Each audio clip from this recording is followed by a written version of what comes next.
Well, welcome to Mind Mom Body RN. I'm Rachel. I'm Sophia. And today we're talking about boundaries. Love boundaries. It's a good topic. You got to have boundaries. Good for everybody. Good for everybody. No, really. I'm going to be honest. Boundaries are the best. Yeah. So I have my momedy moment, my anecdotal, little anecdote. This was Eloise when she was about 3.5. That's my oldest. So we were laying in bed.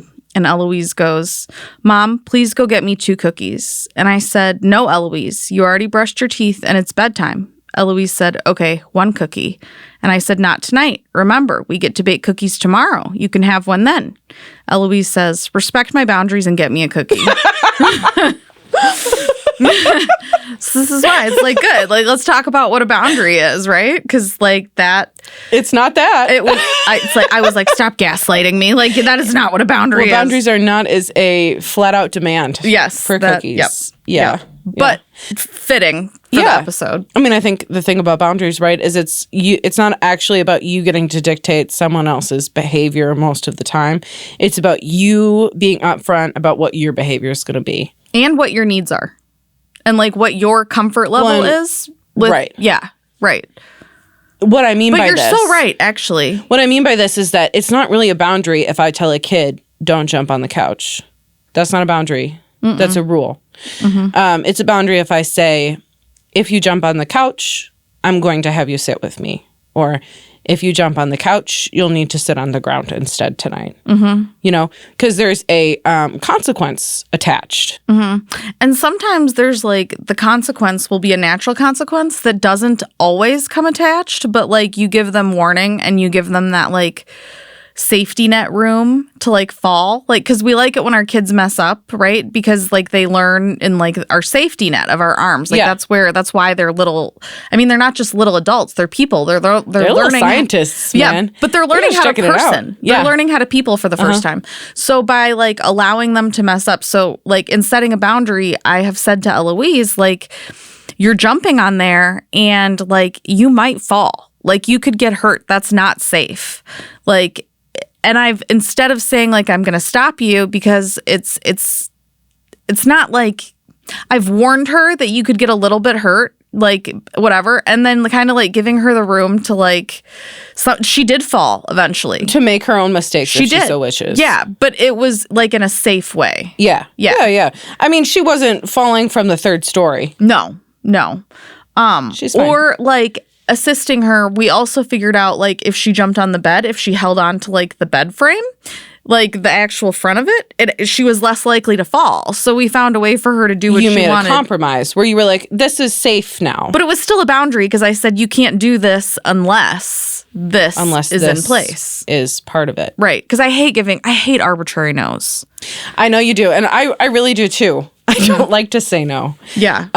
Honestly, and I would have walked into that situation with even less upfront advice probably than you did. Yeah. I would have said something like, "Oh man, you're jumping on that bed and I'm feeling really scared that you're going to get hurt. What's your plan?" Yeah. You know what? That's super legit. And I think that's fair. There's nothing wrong with that angle. I think for me, I don't ever like to tell them I don't want them to do something because of the way it makes me feel. That's so reasonable. I just can't. So reasonable. You know what I mean? I'm not, it's hard for me to tell Eloise, I don't want you to do that because it's making me feel sad or it's making me do this. Maybe something more okay, I do this where I'll manufacture a fake experience I've had and use it as a allegory. I'll say, one time I was jumping on my bed and I fell off and it really hurt. Oh, I do that all the time. Offer no other comments. I won't connect it to me seeing her jumping on the bed. I love that. And you know what? Actually, you do that. I do that a lot. When I was little, I remember when I was your age, I was jumping on the bed and I was having so much fun and giggling just like you are. And then I fell and I got hurt and I had to go to the hospital. And do you remember when we had to go to the emergency room? That's scary. It was not scary for Eloise. It was annoying. And she rearranged all the chairs in the waiting room while we waited because she was pissed that there were different colored chairs. So we got... Honestly, how could they?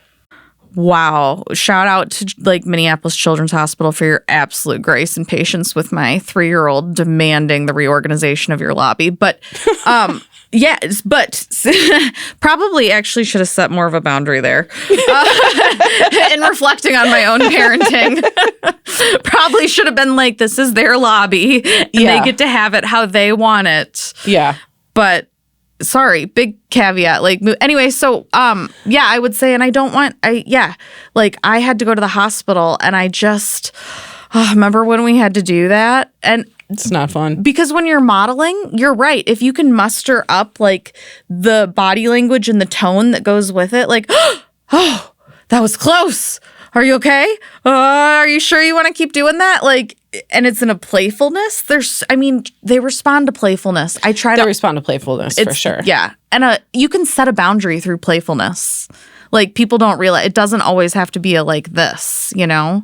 Like, there have been times when Eloise has like climbed on me. That works with some kids. It does not work with all kids. That's true. But then also you can say, like, I'm going to do this 2 more times and then we're all done. Oh, for sure. That is definitely a boundary. Yeah. Yeah. Keep going. I want you to like, I did such a tangent that was like only applicable to me and my child. But yeah, tell me more. Okay, I'm going to tell you about the various ways I see boundaries applied and why they are all in a little symbiotic relationship, right, of benefit. Boundaries from parent to child is like what comes to mind, obviously, right? But the other thing that is really good in talking about boundaries is helping your child learn to set boundaries with their peers. That is also huge for just having a healthy ecosystem in, either your home or your classroom for children or teens or whatever to be able to interact in their own way without you stepping in and policing. You want your child to be able to say calmly and coolly, I'm using this black right now. You can use it when I'm done.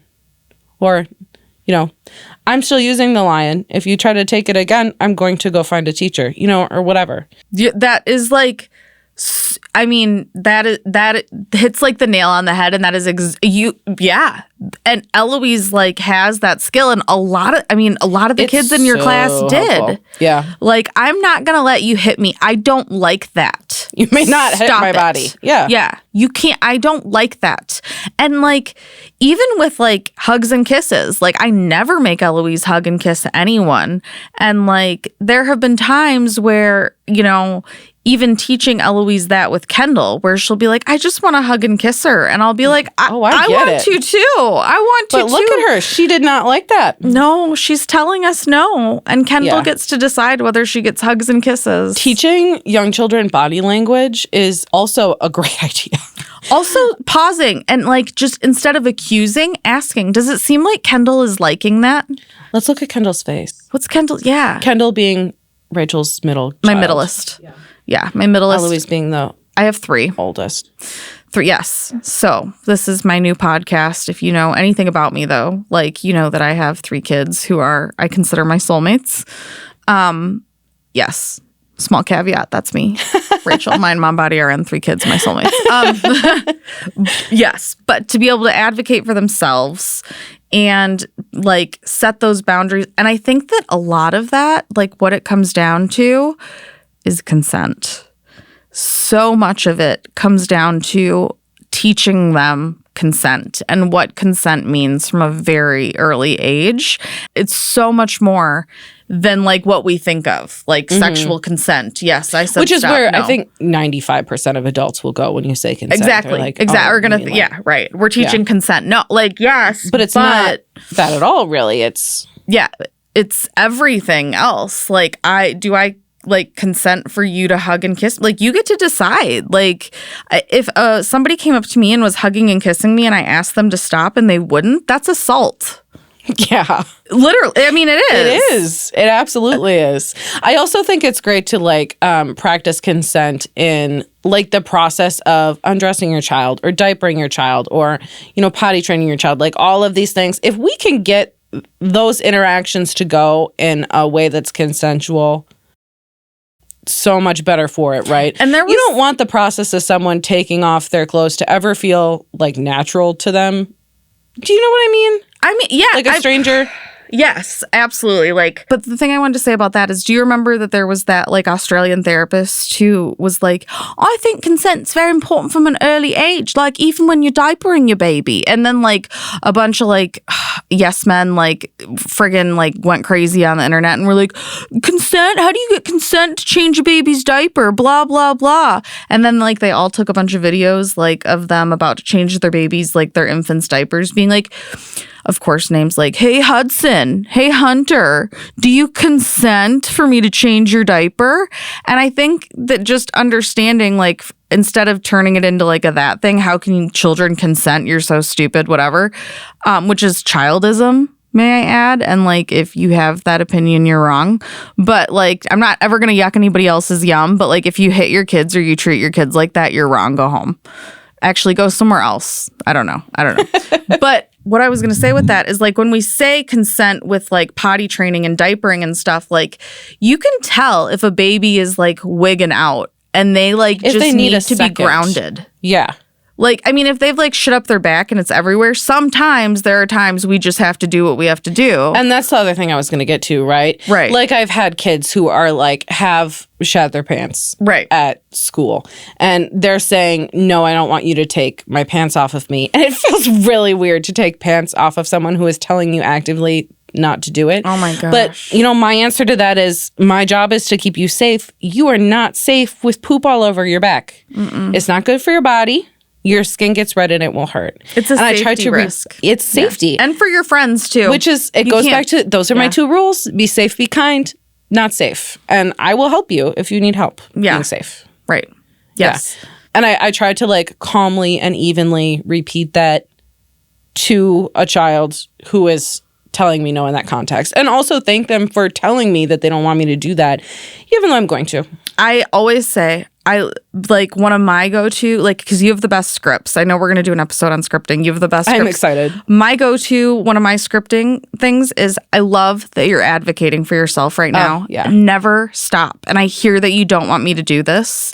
Sometimes we have to do things to be safe, and this is one of those times. Yeah. But I want you to know that, like, I hear you. And like, if I could, we wouldn't right now because I hear that you're not liking it, but we have to. You don't want me to do this right now. And even them just knowing, like, I hear that this is hard can like helps. De-escalate by 50% most of the time, at least. And also, if you're giving them a chance to give consent in the situations where you have the time and ability, you know, like, is it time to eat lunch now? And, you know, they're saying, you know, I'm not ready. I need 2 minutes or whatever. Mm-hmm. You know, if you're flexible in the moments where you can be, then the moments where it is a safety thing, the moments where they've shat their pants and you have to put them in a bathtub at a time of day they don't want to, they're more ready to work with you.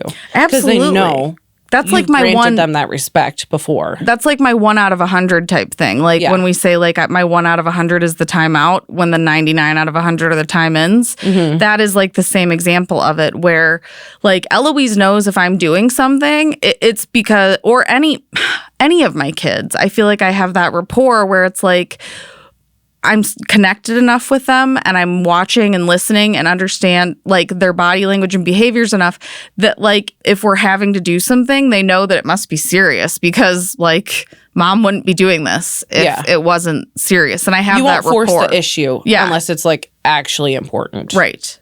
Yeah. I always teach my kids the scale of how big of a problem is it. Yes. There's some great worksheets online that relate it to like what kind of weather is outside, you know, with like a thunderstorm being an emergency and a sunny day being a small problem. And we'll link those down below, the Pinterest to that. Yeah. Oh, man. Really good. Really useful. And to be able to like explain that to kids. And so for when they know that I'm not going to force the issue unless it's actually an emergency, like it's actually not safe, they're just like more ready to be a teammate with you instead of an opponent, which is, I think, what I'm always going for in my relationship with kids. I want to be like a team. Absolutely. And I say that straight up. I'll say, you know, Miss Sophia loves to be a team. Yes. Yes. You know how I love to be a team. Yeah. I do. That's what she said. Not my daughter. No. That was no. Okay. Got serious. What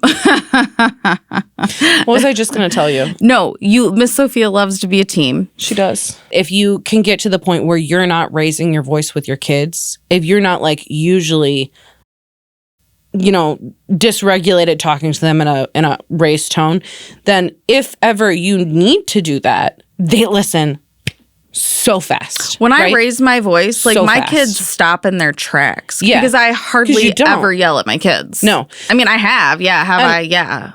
But it's like everybody's shook after. Because sometimes you do, though, need to raise your voice. And I say in the classroom, I say, we only raise our voice in an emergency. And then if I have someone screaming, I can say, is this an emergency?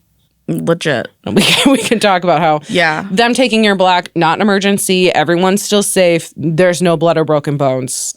I also wanted to just plug ourselves a little bit and say, if you have further questions, she is also our parenting coach consultant. So, and I would love to help. She has lots of resources that she can go over with you if you want to book a consultation, parenting consultation. Yeah. In a very judgment-free way. I think a huge part of where both of us are coming from is that we're not judging you if you don't know, or if you didn't do it perfect, or if you're really just starting out.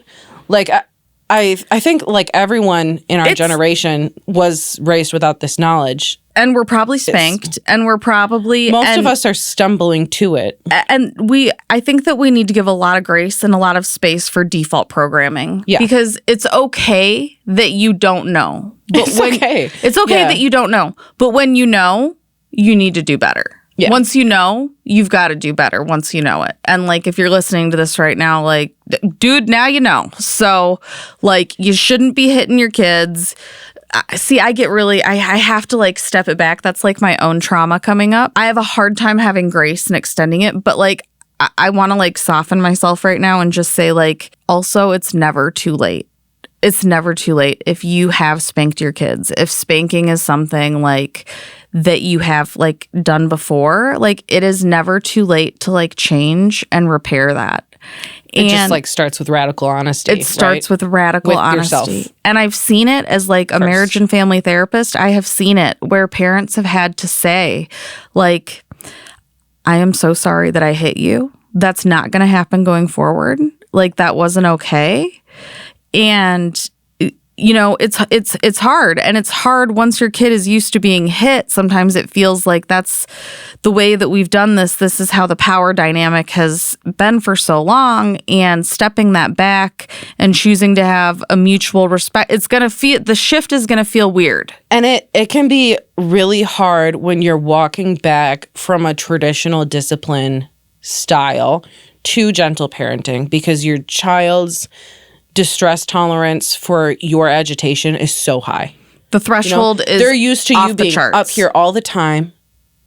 So that it's going to freak them out. If all of a sudden you're expecting them to modify behavior and then you're only this agitated, from their standpoint, they're like, well, you're not even that mad. I'm used to you being way up here. Why should I listen to you?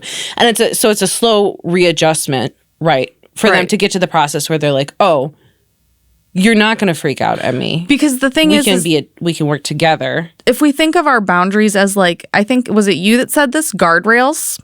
Our boundaries are, if you look at them I don't think it was, but I'd love to pretend it was. Okay, yeah. It wasn't. If we think about boundaries for our kids like the guardrails, they are going to go right up against them every time because they like the reassurance of knowing where that threshold is. They like to know where the guardrail is. A kid is not going to just follow down you know what I mean? They're going to check in where, that's why kids have bumpers when they go bowling. You know what I'm saying? They need They're mapping it out. Yeah, they need it there. And the thing is, if you change where the guardrails are.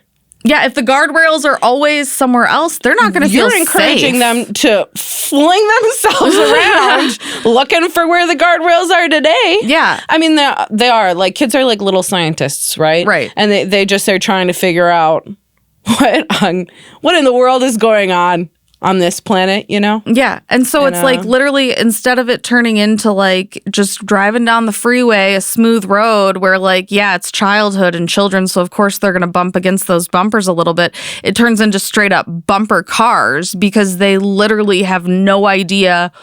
Like, what the fuck am I supposed to be doing? What's acceptable? What are the rules of society? I've never been a person before. Can I act like this? Like, what is it? You know?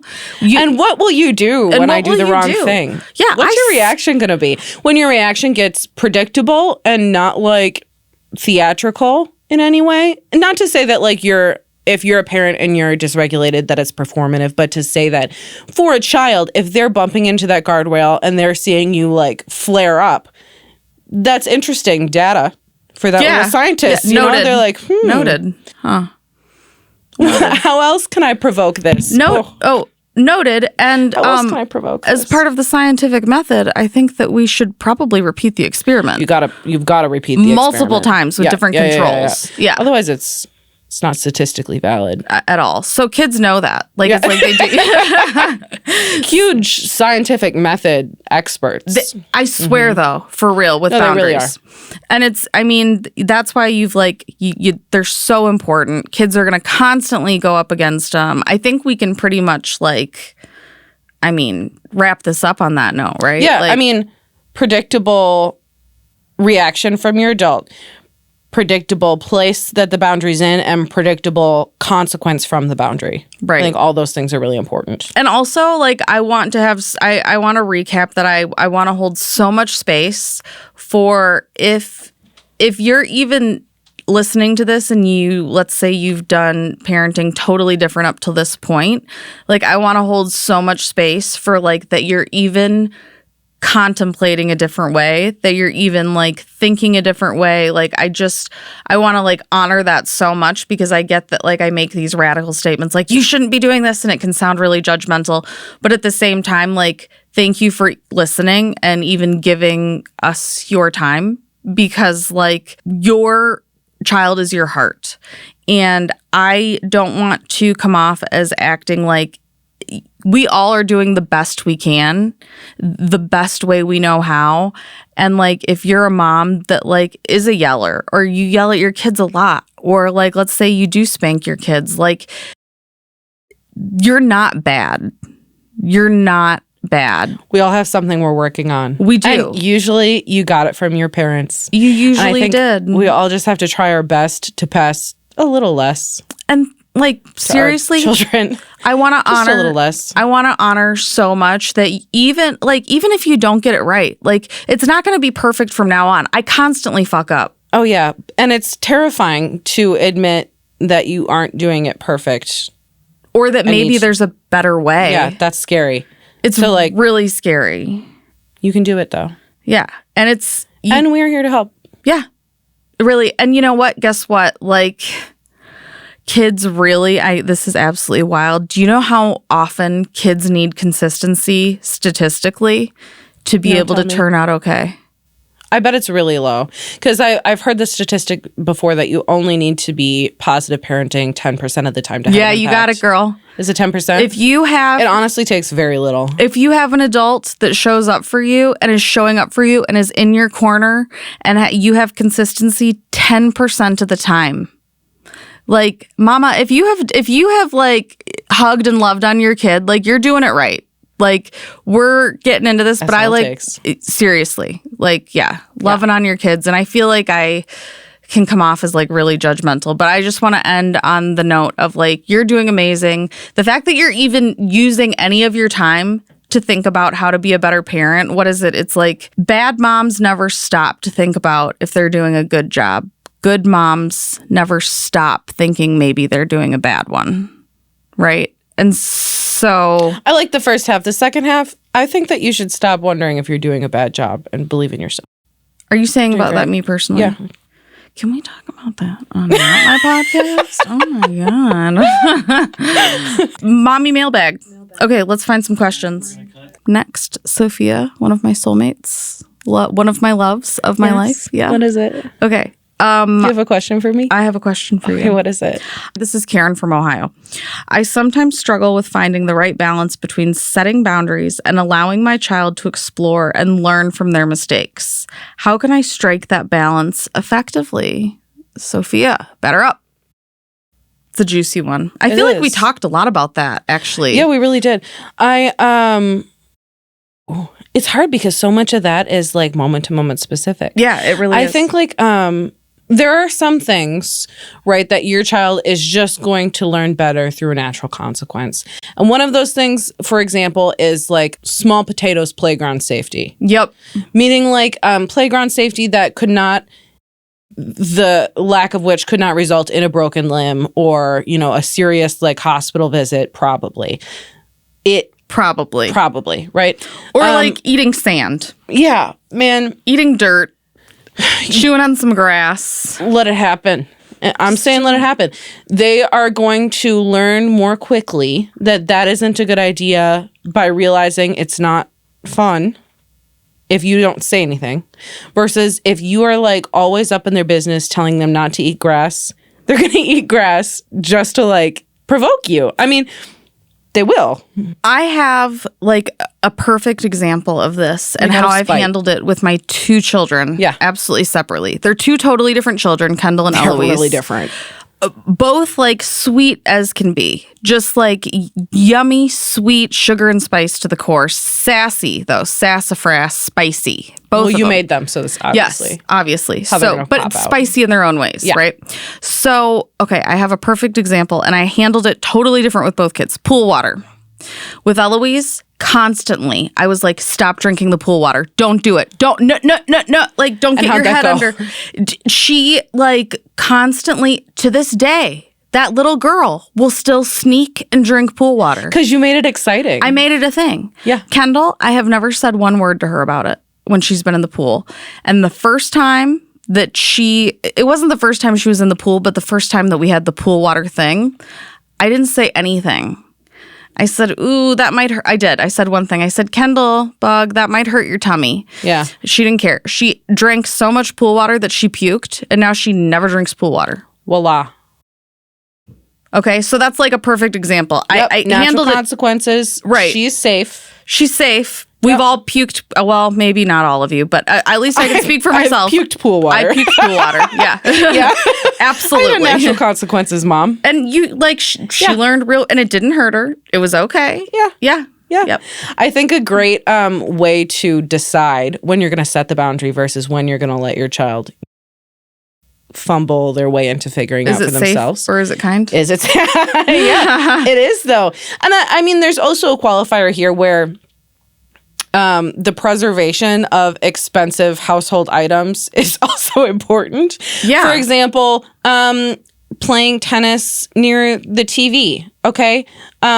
Technically, it's safe for you, but right. The value of your TV, like it's reasonable for you to be like, we're not going to play tennis. Well, it affects our community health. It affects our community. Like, because we use that's a community item. It's not safe for the TV. It's not safe for the TV. And like, which is how I would say it. Because you still get to bring it back to safety that way. Exactly. Because kids have no idea. I mean, to them, like an Etch-a-Sketch and an iPad breaking them, absolutely the same. Yeah. Maybe the Etch-a-Sketch meant more, you know? Yeah. They can't. Value is not. They don't have the ability to like apply monetary value. And you know what? I didn't really either until my frontal lobe closed at 25. Okay. I still. But the safe thing. Was I caring for my iPhone properly? No. Yeah. Right. And the thing that I like go back to when I think about setting that boundary is would I like whether I'm going to say something or not is would I say it to a friend? Yeah. Do I see the potential for my friend to get hurt? Like, of course I'm going to warn them and stop them. Yeah. Do I see my friend doing something that, like, they clearly know, but they're like, I mean, if you get on the counter and are digging through a cabinet and you're up high, but, like, and I'm like, you're going to be like, are you doing, okay? Sophia? Are you sure? Dude, let me spot you. Like, do you need some help? Do you want a ladder? Right. I apply the same thing that I would do to, like, any friend. Absolutely. And, like, if you see me balancing a bottle of Glenlivet on my head, You're going to be like, give me that. What are you doing? Yeah. That is really nice whiskey. What are you? Why would you do that? Go get a class. Yeah, for sure. Which is not the way you should talk to your kid. But for example, that would be a boundary. I'd tell Eloise to go get a meat. No, I'm just kidding. No, but agreed. Yeah.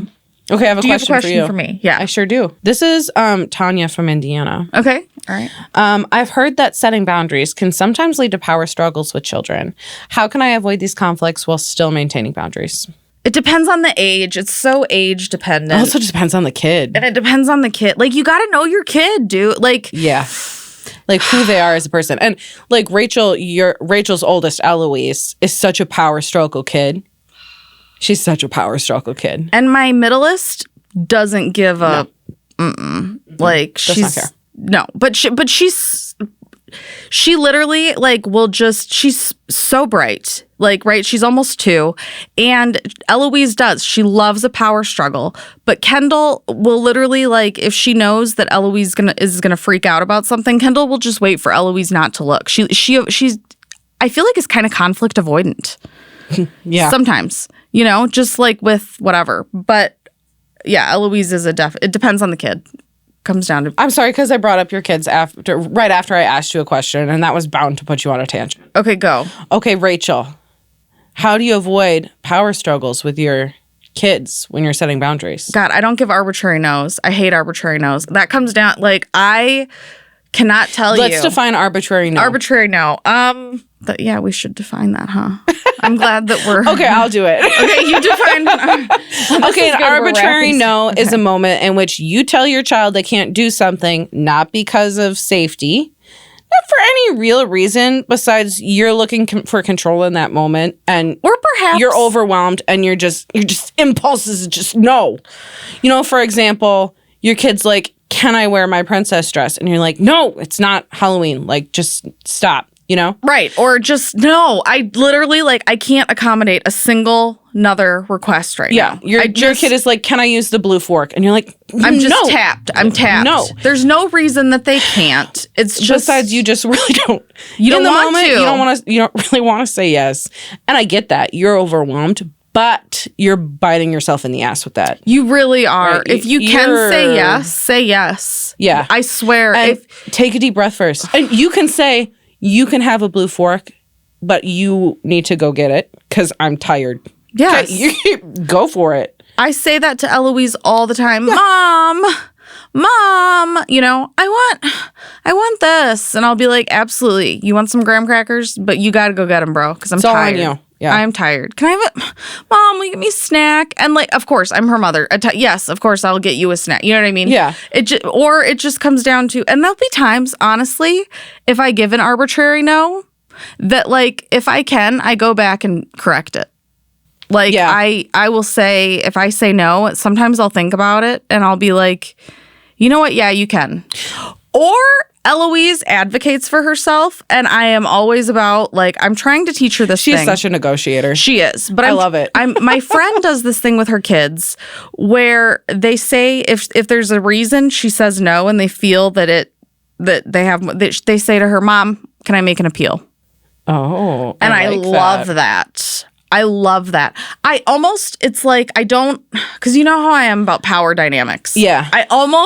But I like it. Because I like that I think it's a script that they can use respectfully. And we'll get into scripts soon. Yes.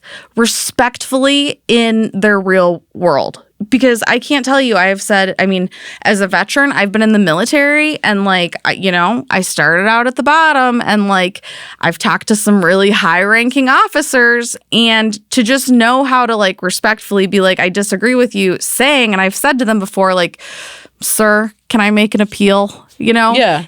People are very receptive to that. Yeah. And so I also feel like I'm teaching her. It's a really important skill. Yeah, yeah. So that's my like script plug. It also part of that, the whole arbitrary no thing, avoiding that is you want to be able to explain to your child why your answer is no. Yeah. If you can't explain it. And sometimes I have a really good story to end this podcast on, a note to end this on. Sometimes kids answer questions themselves. Okay, it's a perfect note. I'm just going to go ahead and... You find it, and I'll also just plug the idea of offering choices if you're in power struggles with your child. If you can say, no, this is not the time for ice cream. We can have ice cream tomorrow afternoon when you get home from school, or we can have ice cream tomorrow after dinner. Then you're giving them just a little bit of power back in that situation. Are you ready? Mm-hmm. Okay. Mom, do people ever use their tongues when they kiss? Sometimes. Can we try it? No, we're not going to do that. Yeah, that could be germs. Let's not. Yeah. Not safe. It wasn't an arbitrary no, and I didn't have to explain the reason, all the reasons why. Sometimes kids can conclude their own things. I think that's the note to end on. Yeah. Yeah. Love that. Okay. Thank you for joining us. Yes. This has been MindMomBodyRN, and I'm Rachel. I'm Sophia. And take care, Mama.